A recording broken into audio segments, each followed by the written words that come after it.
रात के करीब 11 बजे थे। चाचू ने अपने मोबाइल की लाइट जलाई और बोले, अलीना, आज हम छत पर सोएंगे तो अच्छा रहेगा, क्योंकि लाइट नहीं आ रही है और गर्मी भी बहुत है। मैंने उनकी इस बात पर सहमति जताई। वो बिस्तर लेकर छत पर आ गए और मैं मच्छरदानी ले आई। छत पर भी बहुत गर्मी थी और मैं पसीने से तरबतर हो रही थी। तभी चाचू मुझे देखकर बोले, अलीना, थोड़ी हल्की नाइटी पहनाओ, इसमें तो तुम सो भी नहीं पाओगी। उनकी बात मानकर मैं नीचे गई और एक जालीदार नाइटी पहनकर वापस आई। जब मैं वापस छत पर आई तो चाचू मुझे देखते ही रह गए। चाचू ने मुझसे कहा, अलीना, आज तुम्हें देखने के बाद पता नहीं मेरे दिल में क्या हो रहा है। अलीना, क्या तुम्हें कुछ भी महसूस नहीं हो रहा? मैंने कहा, चाचू, मुझे समझ नहीं आ रहा कि क्या आप क्या कहना चाहते हो। मैं जानबूझकर अनजान बन रही थी। चाचू बोले, जब भी तुम्हारी चाची ऐसी नाइटी पहनकर मेरे सामने आती है तो मैं अपने आप पर काबू नहीं रख पाता हूं, और आज जब मैंने तुम्हें ऐसे कपड़ों में देखा है तो मेरा दिल अंदर से बेचैन हो गया है।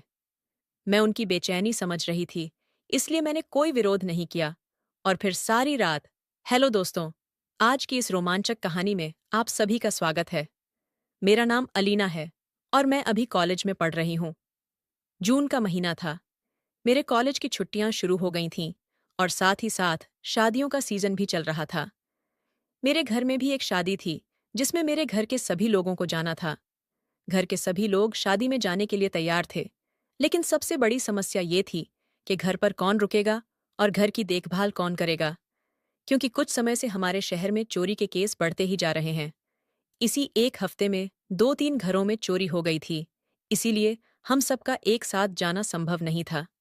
मेरे पापा के सबसे अच्छे दोस्त के बेटे की शादी थी, तो मम्मी और पापा का जाना जरूरी था, क्योंकि अगर मम्मी पापा नहीं जाते तो उनके दोस्त नाराज हो जाते। इसलिए सबने मिलकर फैसला किया कि मैं घर पर ही रहूंगी। मुझे भी ये ठीक लगा, क्योंकि मुझे ज्यादा शोर शराबा पसंद नहीं है और घर पर अकेले होने के अपने अलग मजे होते हैं। मैं बहुत कुछ सोच रही थी, तब तक पापा बोले, पर हम अलीना को अकेले छोड़कर कैसे जा सकते हैं? अगर कोई चोर आ गया तो ये बेचारी अकेले क्या कर लेगी? पापा ने ये सब सोचा और फिर उन्होंने अपने सबसे खास और भरोसेमंद व्यक्ति को कॉल किया और बोले, राजीव, तुमसे एक काम था। मैं और तुम्हारी भाभी 2-3 दिन के लिए शादी में जा रहे हैं और अलीना घर पर अकेली रहने वाली है। एक लड़की का घर पर अकेले रहना ठीक नहीं लगता, इसलिए अगर तुम्हें कोई आपत्ति ना हो तो क्या तुम कुछ दिन मेरे घर पर रुक सकते हो?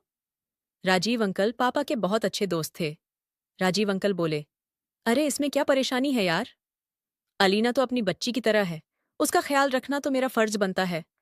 तुम और भाभी आराम से शादी एंजॉय करने जाओ, मैं तब तक अलीना का ध्यान रखूंगा। राजीव अंकल की बात सुनकर पापा ने चैन की सांस ली और मैं भी बहुत खुश थी, क्योंकि राजीव अंकल मुझे बचपन से ही बहुत पसंद थे। वो मेरी हर ख्वाहिश पूरी किया करते थे और मेरी हर बात मानते थे। रात में मम्मी पापा ने शादी की सारी पैकिंग कर ली और सुबह वाली ट्रेन से निकल गए।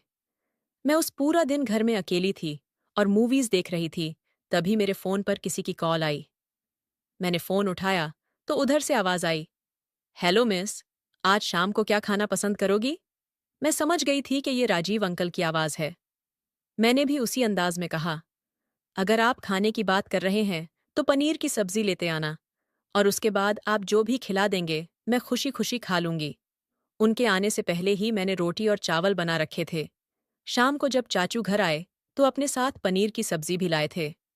वो ऑफिस से सीधा मेरे पास ही आए थे, इसलिए काफी थके हुए थे। घर आते ही वो मुझसे बोले, अलीना तुम खाना लगाओ, मैं हाथ पैर धोकर आता हूँ। चाचू बचपन से हमारे घर आ रहे थे, इसलिए मेरा और उनका रिश्ता बहुत शरारत भरा था। वो मुझे अपना दोस्त समझते थे और मुझे सारी बात शेयर करते थे। मैंने उनके लिए गेस्ट रूम साफ कर दिया था। चाचू ने कमरे में अपना बैग रखा और हाथ पैर धोने चले गए। तब तक मैंने डाइनिंग टेबल पर खाना लगा दिया। फिर हमने साथ बैठकर खाना खाया। खाना खाते समय हमने खूब बातें की। चाचू मुझसे बोले, अलीना तुम पहले से और भी ज्यादा खूबसूरत हो गई हो। तुम्हें देखकर मुझे अपने कॉलेज के दिन याद आ गए। मेरी भी एक गर्लफ्रेंड हुआ करती थी, जो तुम्हारी तरह ही बहुत सुंदर थी। कॉलेज के सारे लड़के उसके पीछे पड़े रहते थे, लेकिन वह सिर्फ मुझे भाव देती थी। चाचू की बातें सुनकर मैं हंसने लगी और बोली, चाचू, आप तो अभी भी बहुत सुंदर हो। क्या अभी भी आपकी कोई गर्लफ्रेंड है? चाचू हंसते हुए बोले, जब से शादी हुई है, तब से घरवाली के नखरों से ही फुर्सत नहीं मिलती, जो बाहर वाली पर ध्यान दे पाऊं। उनकी बातें सुनकर मैं भी हंसने लगी। मैंने चाचू से पूछा, क्या आप दूध पियोगे? चाचू मेरी तरफ देखने लगे और बोले, अगर हो तो ले आओ। मैं रसोई में गई और गर्म दूध लाकर चाचू को दे दिया। चाचू ने दूध पिया और बोले, अलीना कितना मीठा दूध है, और मजाक करने लगे। मैंने चाचू से कहा, आप तो घर पर रोज ही दूध पीते होंगे। चाचू मेरी बात समझ गए और हंसने लगे। फिर चाचू फोन चलाने लगे और मैं रसोई में जाकर काम करने लगी। सारा काम खत्म करने के बाद हम रात के 12 बजे तक इधर उधर की बातें करते रहे। चाचू से बात करते करते वक्त का पता ही नहीं चला और रात के 3 बज गए।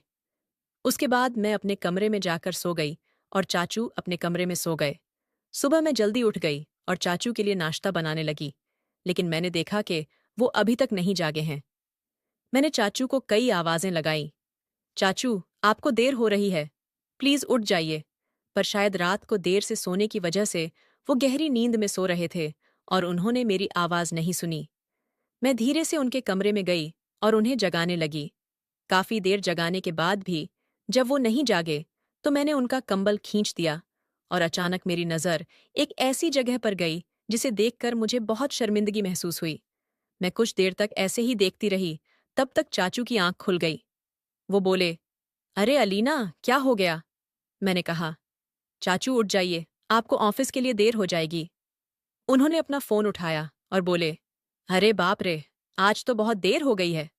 मैंने चाचू से कहा कि आप जल्दी से नहा लो, नाश्ता बना दिया है। अंकल जल्दी से बाथरूम में गए और नहाकर बाहर आ गए। उन्होंने जल्दी से नाश्ता किया और मैंने उनका टिफिन पैक कर दिया। फिर मैंने उनसे पूछा कि आज शाम को क्या बनाना है। वो बोले, तुम बेफिक्र होकर आराम करो, मैं किसी अच्छे रेस्टोरेंट से खाना ले आऊंगा। उसके बाद अंकल अपने ऑफिस चले गए और मैं घर की सफाई करने लगी। जल्दी से सफाई करने के बाद मैं भी नहाने चली गई। नहाने के बाद मैं फिर से तैयार हुई और नाश्ता किया और उसके बाद मैंने कुछ देर आराम किया। आज घर में कोई नहीं था, तो पूरा घर सुनसान लग रहा था। मुझे बिल्कुल भी अच्छा नहीं लग रहा था।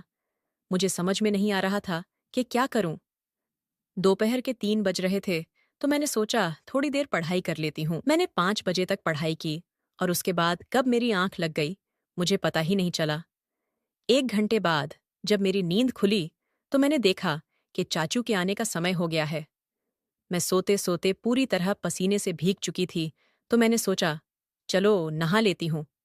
नहाने के बाद मैंने एक खूबसूरत सी रेड ड्रेस पहनी और थोड़ा सा मेकअप कर लिया, क्योंकि मुझे सज सवर के रहना काफी अच्छा लगता है। तब तक चाचू भी आ गए थे। उन्होंने मुझे आवाज दी, तो मैं कमरे से बाहर आ गई। जैसे ही मैं बाहर आई, चाचू मुझे देखते ही रह गए और बोले, अरे वाह अलीना, आज तो गुलाब की पंखुड़ी की तरह लग रही हो। तुम्हें देखकर मुझे अपनी जवानी के दिन याद आ गए। उनके मुंह से अपनी तारीफ सुनकर बहुत अच्छा लगा, पर मैंने महसूस किया कि आज चाचू मुझे अलग ही नजर से देख रहे थे। अचानक मेरी नजर फिर से उस जगह गई जिसे देखकर मुझे शर्मिंदगी महसूस हुई, लेकिन चाचू ने उसे बैग के पीछे छुपा लिया। वो मुझे बड़े ध्यान से देख रहे थे, पर मुझे बहुत अच्छा लग रहा था। उनके मुंह से अपनी तारीफ सुनकर ऐसा लग रहा था जैसे मेरे अंदर आग सी लग गई हो, पर फिर भी मैं शांत रही, क्योंकि वो मेरे चाचू थे। उसके बाद वो मुझसे बोले, अलीना, मैं तुम्हारे लिए एक फेमस रेस्टोरेंट से खाना लेकर आया हूं, तुम्हें बहुत पसंद आएगा। मैंने कहा, आप हाथ पैर धोकर आराम कीजिए, तब तक मैं खाना परोस देती हूँ। वो सोफे पर बैठकर आराम करने लगे और मैं खाना परोसने के लिए किचन में चली गई। जहां चाचू बैठे थे, वहां से किचन साफ दिखाई दे रहा था। मैंने बार बार पीछे मुड़कर देखा, तो उनकी नजरें मुझ पर ही टिकी हुई थीं। उनका इस तरह मेरी तरफ देखना मुझे अच्छा लग रहा था, क्योंकि वो बचपन से ही मेरी फेवरेट थे। वो मुझसे काफी खुलकर बातें करते थे और मुझे उनके साथ समय बिताना अच्छा लगता था, तो उनका इस तरह मेरी तरफ देखना मुझे अच्छा ही लग रहा था। मैं खाना परोस ही रही थी कि तभी लाइट चली गई। गर्मी इतनी थी कि मैं पूरी तरह पसीने में भीग गई थी और अब चारों तरफ अंधेरा हो गया था। चाचू ने अपने फोन की टॉर्च ऑन की और किचन में आकर मुझसे बोले, अलीना, आज बहुत गर्मी है। मैंने कहा, हाँ चाचू, और अब तो लाइट भी चली गई है। मेरे घर में इन्वर्टर नहीं है। चाचू ने मुझे टॉर्च दिखाई और मैंने मोमबत्ती जलाकर किचन में रख दी। वो बोले, अलीना, तुम तो पूरी तरह पसीने में भीग गई हो, क्या मैं तुम्हारी थोड़ी मदद कर सकता हूँ? मैं भी गर्मी में काफी परेशान थी, तो मैंने कहा, हाँ चाचू, आप बस प्लेट निकाल कर मुझे दे दो। हम दोनों ने बातें करते करते खाना परोस लिया। तब तक लाइट भी आ गई और चाचू मेरी तरफ देखने लगे। पसीने में भीगने की वजह से मेरा वजूद साफ दिखाई दे रहा था। मैं भी जानबूझकर थोड़ा उनकी तरफ घूम गई ताकि वो मुझे आसानी से देख सकें। उसके बाद हम दोनों खाना खाने बैठ गए और खाना खाने के बाद मैं नहाने चली गई क्योंकि पसीने की वजह से मेरे शरीर से बदबू आने लगी थी। नहाने के बाद मैं ब्लैक कलर की नाइटी पहन के बाहर आई जो चाचू ने मुझे मेरे जन्मदिन पर गिफ्ट की थी। जब वो ड्रेस पहनकर मैं बाहर निकली तो चाचू की आंखें खुली की खुली रह गईं। वो बोले, अलीना, ये तो वही ड्रेस है ना जो मैंने तुम्हें तुम्हारे बर्थडे पर गिफ्ट की थी। तुम तो इस ड्रेस में वाकई बहुत खूबसूरत लग रही हो। आज तो मेरा तुमसे नजरें हटाने का मन ही नहीं कर रहा है। उनकी तारीफों से मैं फिर से शर्मा गई और किचन का काम करने लगी। काम खत्म करके मैं जैसे ही बाहर आई, चाचू चिल्लाकर बोले, अलीना, तुम्हारे बालों पर मक्कड़ी चल रही है। मैं जोर से चिल्लाई और उनसे लिपट गई। अब क्योंकि अंकल बचपन से मुझे जानते हैं, तो उन्हें पता है कि मुझे मक्कड़ियों से बहुत ज्यादा डर लगता है। मेरी घबराहट देखकर वो हंसने लगे और बोले, अलीना, मैं तो मजाक कर रहा था, तुम तो सच में डर गई। मैंने कहा, चाचू, आपको तो पता है कि मुझे मक्कड़ियों से कितना डर लगता है, फिर भी आपने मेरे साथ ऐसा मजाक क्यों किया? अभी भी मैं उनके गले लगी हुई थी, पर जैसे ही मुझे होश आया, मैं तुरंत उनसे दूर हट गई और शर्माते हुए बोली, सॉरी चाचू। वो बोले, अरे पगली, कोई बात नहीं, हम दोनों दोस्त हैं, तो इतना तो चलता है। वैसे भी मैं तुझे अपनी छोटी साली मानता हूँ। ये कहकर चाचा मुस्कुरा दिए। उसके बाद वो बोले, अलीना, आज तुम यहीं मेरे साथ सो जाओ क्योंकि तुम्हें बहुत डर लग रहा है। मैं कुछ देर यही सोचने लगी, फिर मैं चुपचाप उनके पास बैठ गई। तभी एक बार फिर लाइट चली गई। रात के करीब 11 बजे थे। चाचू ने अपने मोबाइल की लाइट जलाई और बोले, आज हम छत पर सोएंगे तो अच्छा रहेगा। मैंने भी उनकी इस बात पर सहमति जताई। वो बिस्तर लेकर छत पर आ गए और मैं मच्छरदानी ले आई। छत पर भी बहुत गर्मी थी और बिजली अभी तक नहीं आई थी, तो हमारे पास कोई और रास्ता नहीं था। कुछ देर लेटने के बाद मैं फिर से पसीने से तरबतर हो गई। चाचू मुझे देखकर बोले, अलीना, थोड़ी हल्की नाइटी पहनाओ, इसमें तो तुम सो भी नहीं पाओगी। मैंने भी यही सोचा था, पर मुझे बहुत झिझक हो रही थी। फिर मैं नीचे चली गई और नहाने के बाद मैंने जालीदार नाइटी पहनी। जब मैं छत पर आई तो चाचू मुझे देखते ही रह गए। चाचू ने मुझसे कहा, आज तुम्हें देखने के बाद पता नहीं मेरे दिल में क्या हो रहा है। अलीना, क्या तुम्हें कुछ भी महसूस नहीं हो रहा? मैंने कहा, चाचू, मुझे समझ नहीं आ रहा कि क्या आप क्या कहना चाहते हो। मैं जानबूझकर अनजान बन रही थी।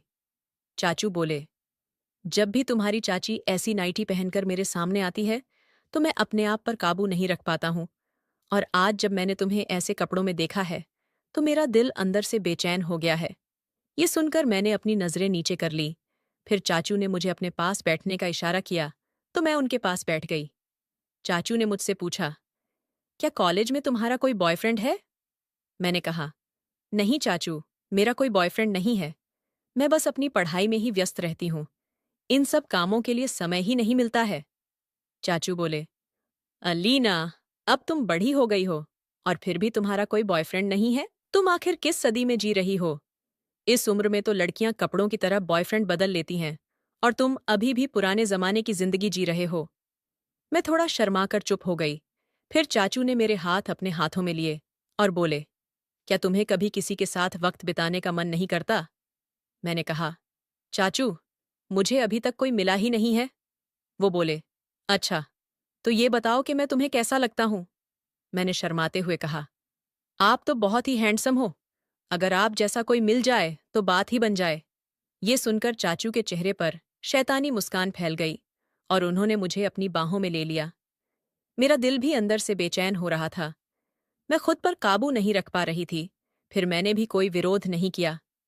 मैं चाचू की बाहों में खुद को सुरक्षित महसूस कर रही थी। फिर चाचू बोले, अलीना, क्या मैं तुम्हारे साथ कुछ वक्त बिता सकता हूँ? तुम गलत मत समझना। मैं तो बस ये चाहता हूँ कि तुम भी जवानी के उन हसीन लम्हों को जियो जो आज के समय में हर लड़की चाहती है।